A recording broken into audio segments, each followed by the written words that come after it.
Okay, take two.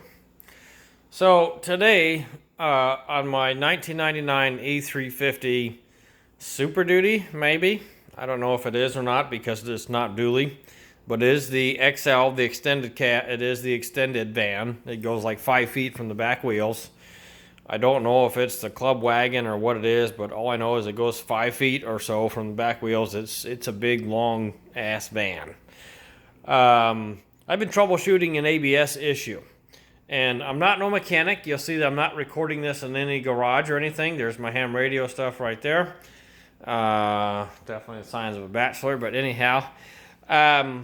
So here's the things that I checked. First things first, I checked the brake fluid. Well, the brake fluid was kind of dirty, but it was still full. So I took the vacuum pump, the little hand squeezy thing, sucked out all the fluid. It took about, I don't know how many it was, but 3 canisters, however many that is, 300 milliliters or some damn thing. Sucked all that out, put in good stuff. Nope, still going on. So here's what the symptoms were.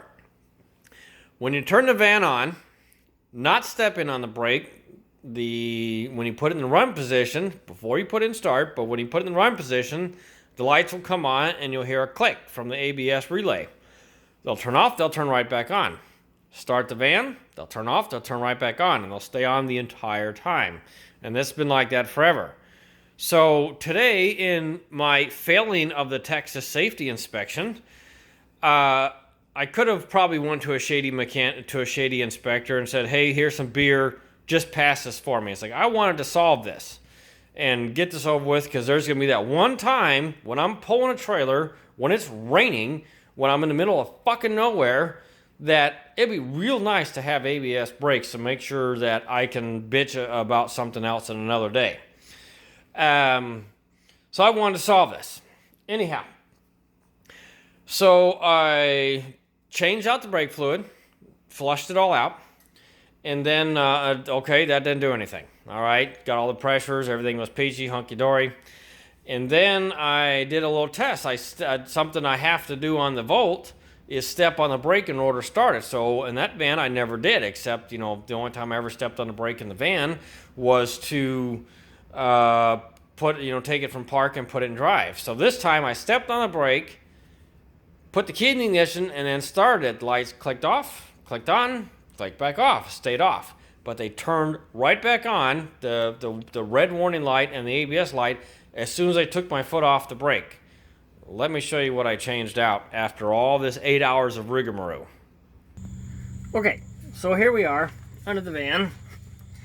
And mind you, I took it to the test at 7:30 this morning. Anyway, after all said and done, I'll just get straight to the point. I'm under the van. Let me switch cameras here. Yep. Can I do that?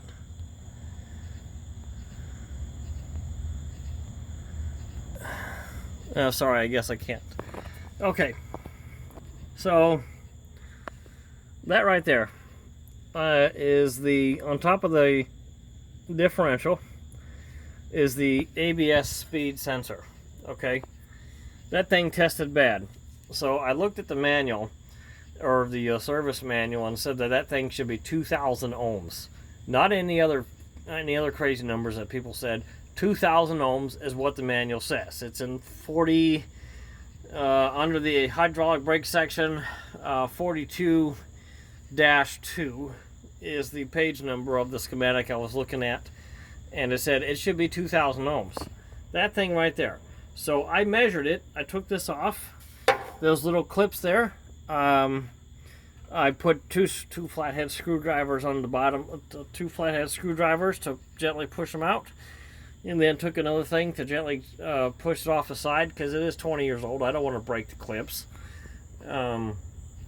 And I measured it with the voltmeter, and it was not reading anything. So I measured it. I spent 5 minutes solid, making sure that I had an absolute positive reading. Because mind you, too, I had already spent 8 damn hours trying to check different things, trying to do this, trying to Google this, Google that, blah blah blah. I spent more time Googling shit and watching YouTube than I did just actually investigating the actual problems and troubleshooting.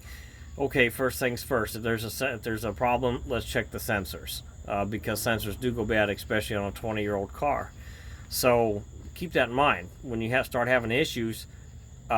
See what the sensors are involved, and then see what the sensor nominal values are supposed to be. So in this case, with this sensor right here, if it says it's supposed to be 2,000 ohms, and you measure it, and it's open or some other crazy number, really low or really high, let's just say it's 2,000 ohms plus or minus 10%, so plus or minus 200 in this case, and it was open, all right, this is definitely a bad sensor. So I took that sensor off, and I tested it with another meter, and sure enough, nothing. So I went to the auto parts store, in this case O'Reilly Auto Parts, and I paid $23 for the one that has the lifetime warranty. Put it back on, went and turned the van on, and put it in run. Lights click off, lights click back on. Start the van, lights click on, lights click off. They stay off, and I did not push my foot on the brake. So that's it. The reverse ABS speed sensor that's on top of the transmission. This is what it looks like. This little thing here. This is a line away.